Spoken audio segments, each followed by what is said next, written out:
Bonjour tout le monde, j'espère que vous allez bien. Donc aujourd'hui, je vais vous faire voir comment scraper du contenu ultra rapidement et facilement sur Browser Automation Studio avec un module que je viens de créer. Donc il y a quelques mois, je vous ai fait voir un SaaS que j'ai lancé, donc scraprover.com, qui permet justement de scraper du contenu avec les requêtes faites par votre navigateur. Donc là, on va utiliser à peu près la même méthode, mais sur Browser Automation Studio. Donc on n'aura pas besoin de passer par ce site-là. Donc ce que l'on va faire, c'est que l'on va espionner les requêtes faites par notre navigateur, trouver la bonne requête et ensuite tout scraper en automatique. Donc pour vous faire voir un peu les possibilités, je vais vous faire voir ça avec le site papers.com. Donc c'est un site que pas mal de personnes essayent de scraper. Donc c'est un site comme société.com, donc ça permet en fait avec des filtres de trouver des sociétés et d'avoir toutes les informations liées à cette entreprise. Donc déjà pour voir si un site est possible d'être scrappé avec la méthode que je vais vous décrire, il va falloir voir si le contenu est dynamique. Donc en fait, quand vous allez aller par exemple sur des sites basiques, quand vous allez faire page suivante, ça va juste vous charger une page HTML en entier.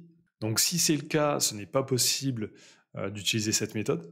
Mais si on voit que c'est juste une partie de la page qui charge, là, il y a moyen que ça soit possible.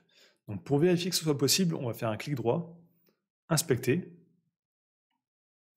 On a un petit outil ici qui s'affiche, on va aller dans Network. On va se mettre en général sur XHR. Et on va aller charger une nouvelle page, donc là, juste faire suivant. Et on peut voir que là, il y a une requête qui s'affiche. Donc je la mets en plus grand.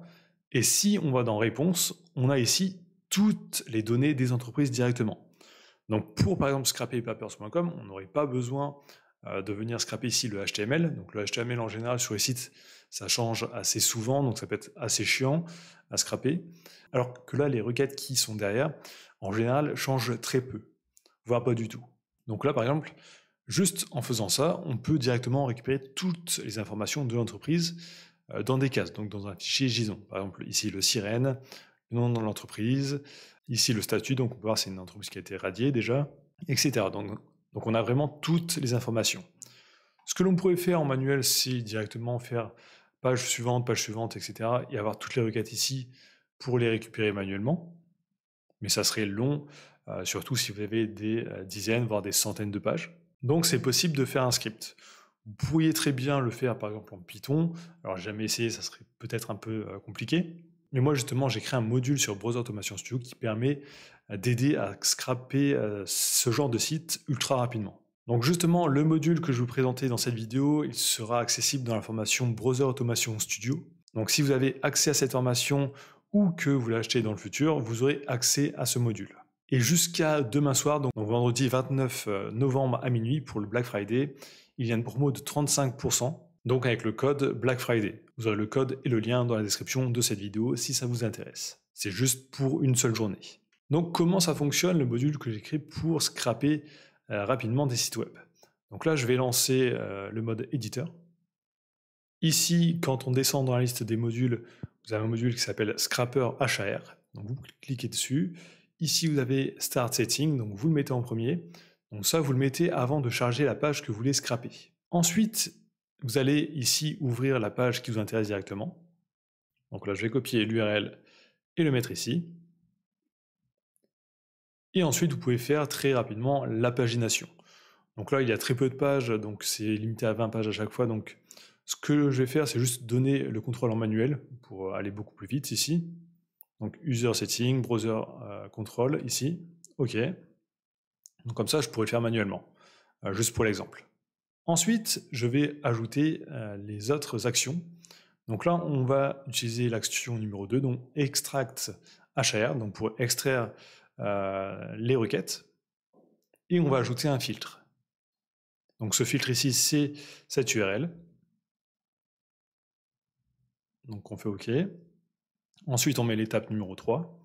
Donc ici dans liste, on met ce qu'on a récupéré juste avant. Et ici, le sélecteur JSON. Donc ce sélecteur, on peut le trouver ici dans le fichier JSON qu'on a vu ici. Donc là, par exemple, c'est résultat. On le met ici. OK. Donc là, si on lancerait comme ça, on aurait directement toute une liste de JSON. Mais moi, je veux aussi l'exporter par la suite. Donc je vais utiliser l'action numéro 4 en mettant la variable et OK. Donc là, je vais tout lancer depuis le départ. Vous allez voir étape par étape. Donc là, il charge le navigateur, il me donne le contrôle parce que je n'ai pas fait la pagination. Donc je vais juste cliquer plusieurs fois sur suivant. Donc là, c'est très rapide, hein. Donc là, j'ai fait les 20 pages, je redonne le contrôle à mon automatisation. Et là, c'est bon, ça m'a tout scrappé directement. Donc vraiment en quelques secondes. Ensuite, ces données, je peux les retravailler dans le logiciel directement, ou aussi les sauvegarder dans un fichier texte pour les réutiliser plus tard. Donc là, je vais juste aller voir ce que ça m'a donné. Donc je vais le copier ici dans un site qui permet de visualiser les gisons. Donc là, ça m'a trouvé 400 entreprises. Et pour ces 400 entreprises, je peux aller voir directement toutes les données qui ont été trouvées. Donc là, le sirène, le nom du restaurant, l'activité, la ville, le siège social, etc. Donc vous avez vraiment toutes les informations qui sont disponibles sur le site. Donc ce module, si vous faites du scrapping, ça peut vraiment être très utile et vous faire gagner énormément de temps. Donc bien sûr, ça fonctionne que sur les sites qui fonctionnent de cette manière, avec des requêtes en arrière-plan. Mais il y a pas mal de sites qui l'utilisent. Donc, par exemple, YouTube et tous les réseaux sociaux en général utilisent ces méthodes. Si vous ne voulez pas acheter la formation et quand même le faire sur Browser Automation Studio, vous pouvez aussi le faire vous-même, mais ce sera un peu compliqué. En gros, il faudra ici aller dans Network, activer le cache. Ici, faire Get All Items from Cache, donc pour récupérer les items avec un URL. Et ensuite, traiter tout ça avec le module JSON et Lists. C'est un peu long à faire, mais c'est possible. Mais pour ceux qui ne veulent pas se prendre la tête, donc le module est disponible directement dans la formation. Donc voilà pour cette démonstration de scrapping. Donc le but, c'est de vous montrer qu'est-ce qu'il est possible de faire vraiment avec Browser Automation Studio. Il y a pas mal de personnes qui cherchent à faire du scrapping et qui payent des outils qui sont ultra chers tous les mois. Donc ils vont coûter plusieurs centaines d'euros tous les mois. Alors que là, juste avec ce genre d'outils, peut-être que vous pourriez économiser pas mal d'argent. Donc voilà, donc si vous avez aimé cette vidéo, n'oubliez pas de mettre un like et un commentaire, ça m'aide énormément pour le référencement. Donc likez, commentez, abonnez-vous et je vous dis à très bientôt.